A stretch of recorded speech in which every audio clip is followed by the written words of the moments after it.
You would be hard pressed to find anyone who, at some point or the other, has not struggled with imposter syndrome. It affects everyone. No matter your level of achievement, everyone has to, at least on occasion, battle back these feelings of inadequacy. And I'm no different. In music, the fear of no longer having it, especially in between releases or writing gaps, is always present. And it takes a lot of work to remind myself that the gifts of God are without repentance, which means He doesn't take it back.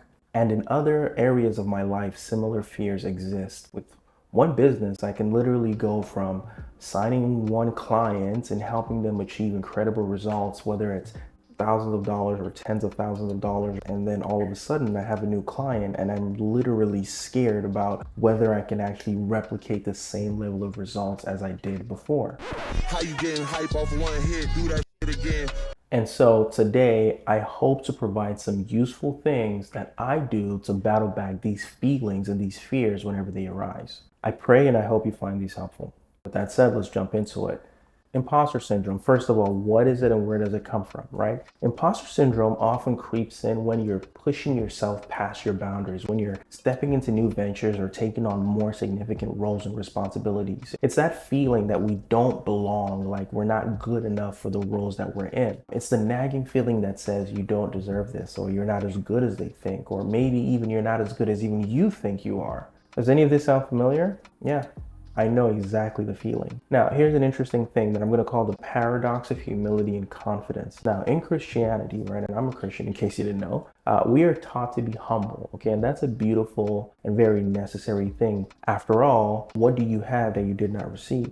And if then you received it, why do you boast as though you did not receive it? 1 Corinthians chapter 4, verse 7. Now, when not properly understood, the call to be humble, the call to humility in Christianity can actually make these feelings of inadequacy even worse. But again, it's when they are not properly understood. But here's a very, very powerful quote about humility from C.S. Lewis. He said this. He said, "True humility is not thinking less of yourself.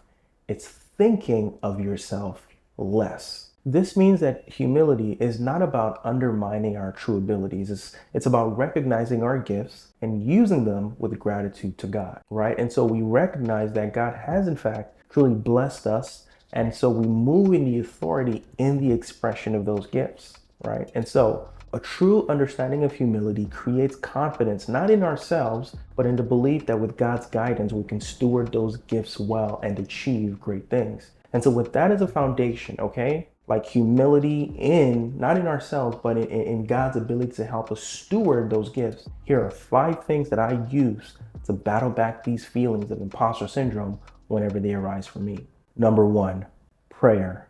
Now it sounds cliche, but hear me out, okay? I always start here.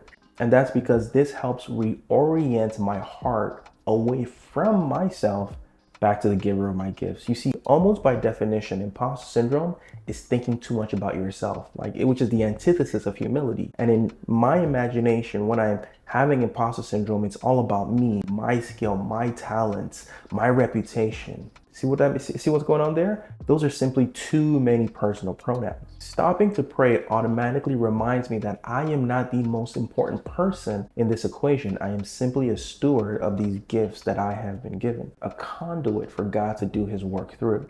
And so remembering this, that I'm a conduit for God to do His work, whatever that is, and I'm not even just talking about like preaching or whatever, because I know this kind of sounds like Christian preaching. I mean, like whatever field of work you're doing, maybe you're a graphic designer, one of my other businesses is an email marketing agency, just the doing of the work, or a painter. I really do believe that in the expression of that gift, right, God is the one who's really operating through my hands or through my mind or through my mouth, whatever field you find yourself in. And so with that as the foundation, remembering this, okay, that I'm a conduit, in addition to simply asking for wisdom, strength, and guidance, always sets an amazing foundation for restoring my confidence.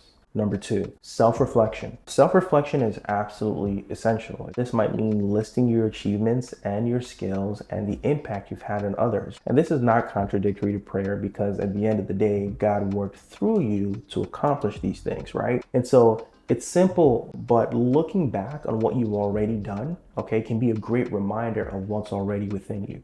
And so you realize you're not an imposter, okay? You are a work in progress. Number 3, community. Now, this cannot be overstated, okay? I used to undervalue the importance of keeping in touch with people. It was something that I was really not good at. I didn't call friends or family. I'm remedying that now, because in my mind, I was so busy trying to build my businesses that I didn't have time to catch up over a coffee, right? And this was the case until a couple of years ago. I looked up and I realized that outside of my two friends who have since moved to different cities, I didn't really have any more close friends around me. And the ones that were once deep friendships, I had been neglecting because they didn't fit nicely into my schedule or my routines. I didn't care to schedule them in, and so I just let those relationships suffer. But since realizing this, I've become much more intentional in nourishing and building and investing in those relationships. And as a result of that, I've been enjoying the benefits. So surrounding yourself with trusted friends and mentors will inevitably lift you up, right? They will remind you of your abilities and your accomplishments and your skills. Sometimes even unknowingly, you just be in conversation and they may say something that is so encouraging to you, right? And definitely when you share your fears with them, they will be there to encourage you, because sometimes you just need an outside voice. And I'm a big benefactor of this because I have mentors and people who I can sound ideas off of, and then they can remind me of things and instill that confidence in me once again.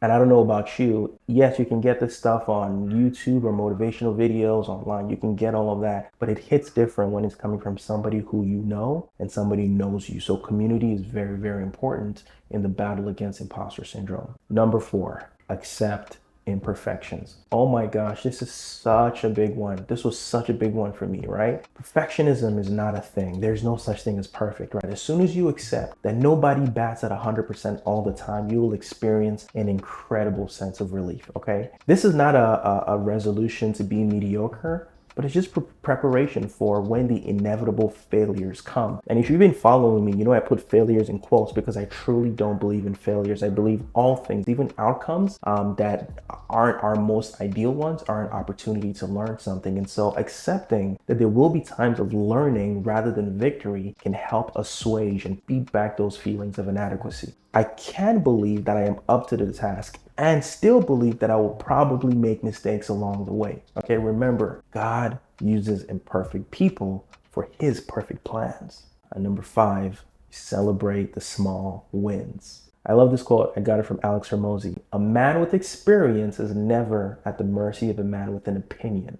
Recognize and celebrate small victories. So the things that you do, each success, no matter how little, no matter how minor, no matter how seemingly insignificant, will create more confidence in you. You take small tasks, you accomplish them, you celebrate them, and each small win will compound into bigger ones, helping you overcome imposter syndrome more and more, right? I went from signing clients for $500 to $1,000 to $3,000 to $10,000. But you got to start here and just sort of celebrate every win along the way. And so to wrap things up, as a musician and entrepreneur, I have wrestled with imposter syndrome just like you. And to be honest, it never completely goes away. But I am learning that prayer, self-reflection, community, accepting imperfections, and celebrating small wins all work wonders. Remember, you are not alone in this battle, and you are not an imposter, okay? You have been uniquely and intentionally gifted. Now go use your gifts and talents for the good of others and for the glory of God. I'm rooting for you.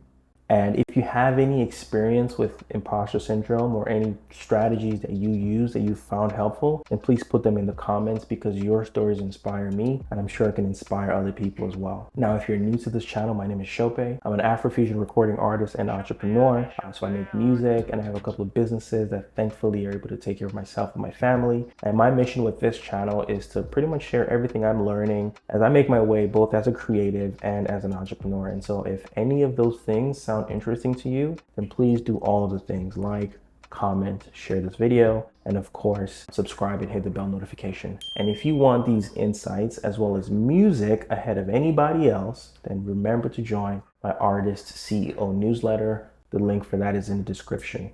Thank you so much for watching. I'll see you next time. Peace. I'll admit it. Yeah, I get it. You been holding me down for a minute.